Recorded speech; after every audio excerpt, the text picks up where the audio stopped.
Quel trait de personnalité tu apprécies le plus chez les autres?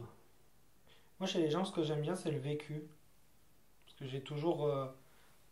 C'est bête ce que je vais dire, peut-être. Mais quand j'étais plus jeune, j'étais toujours entouré de personnes plus âgées que moi. Et du coup, on aurait dit que que je vivais un peu comme eux. Et du coup, leur vécu, je pense que je m'en suis servi pour me construire. Il n'y a pas que le fait de calculer que les parents, les choses comme ça.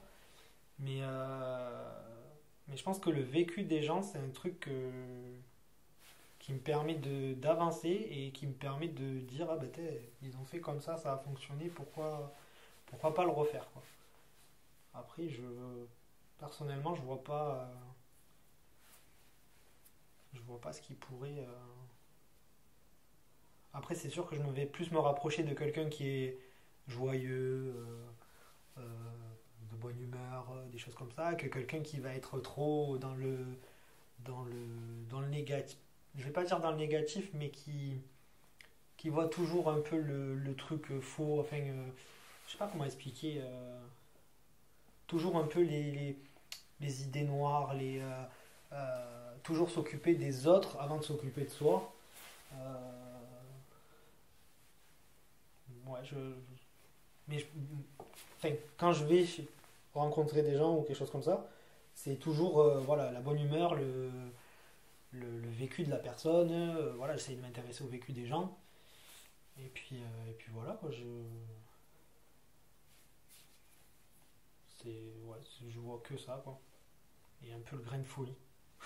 Parce que j'aime bien les gens qui ont des grains de folie, donc voilà.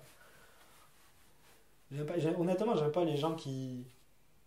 Ben, c'est ce que je disais tout à l'heure, j'ai dû faire des choix. Et j'étais toujours entouré d'une personne qui était toujours en train de s'occuper de, on va dire, des comptes des autres sans s'occuper de sa vie personnelle à elle. Et, euh, et en fait, voilà, ça a été toujours, pour moi, c'était bien au début, mais après, voilà, le fait de profiter, le fait de profiter de s'occuper que de la vie des autres, de se nourrir de ça, j'ai dit pour moi, c'est pas une personne, je vais pas dire intéressante, mais c'est pas une personne qui correspond à ce que moi j'ai besoin autour de moi. Moi, j'ai vraiment besoin de gens qui m'entourent positivement et qui veulent aller de l'avant. Et je veux pas de gens qui. Non, c'est pas bien ce que tu fais, il faut pas que tu fasses ça, c'est un truc que j'ai horreur. Enfin, c'est pas que j'ai horreur, mais ça fait pas partie du vocabulaire, entre guillemets, que j'entreprends à partir de maintenant. Donc, voilà.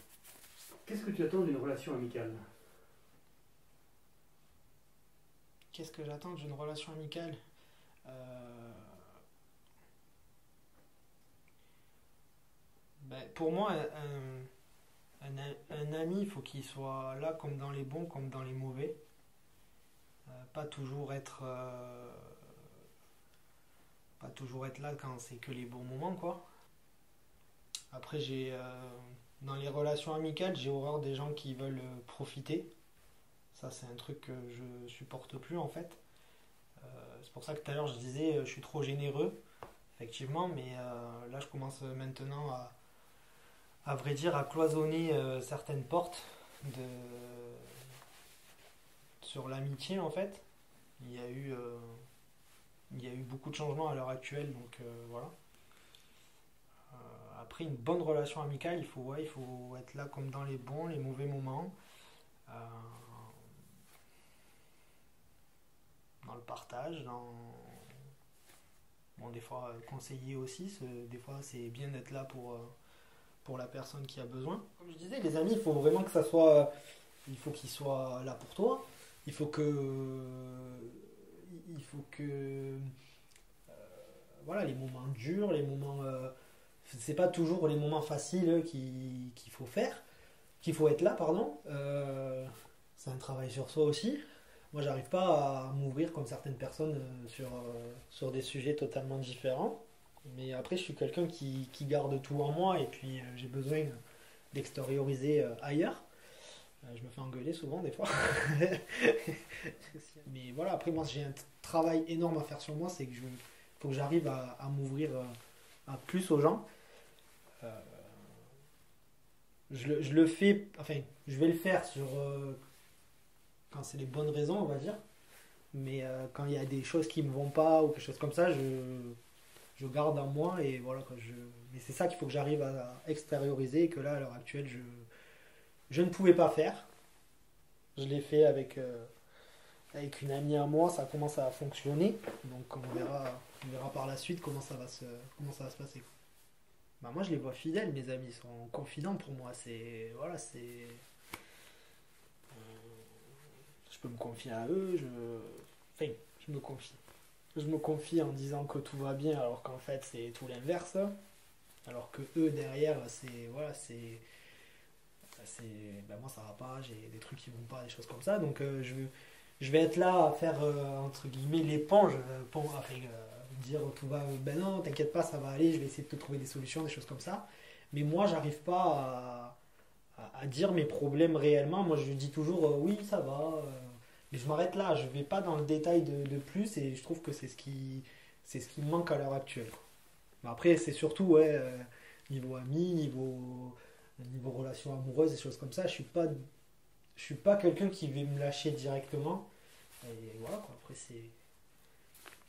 je sais pas comment le dire. Mais ouais, pour moi, c'est voilà, il faut être fidèle, confident. Et je les vois comme ça, mes amis quoi. À ton avis, comment tes amis parlent de toi? Honnêtement, j'en ai aucune idée. Je sais pas.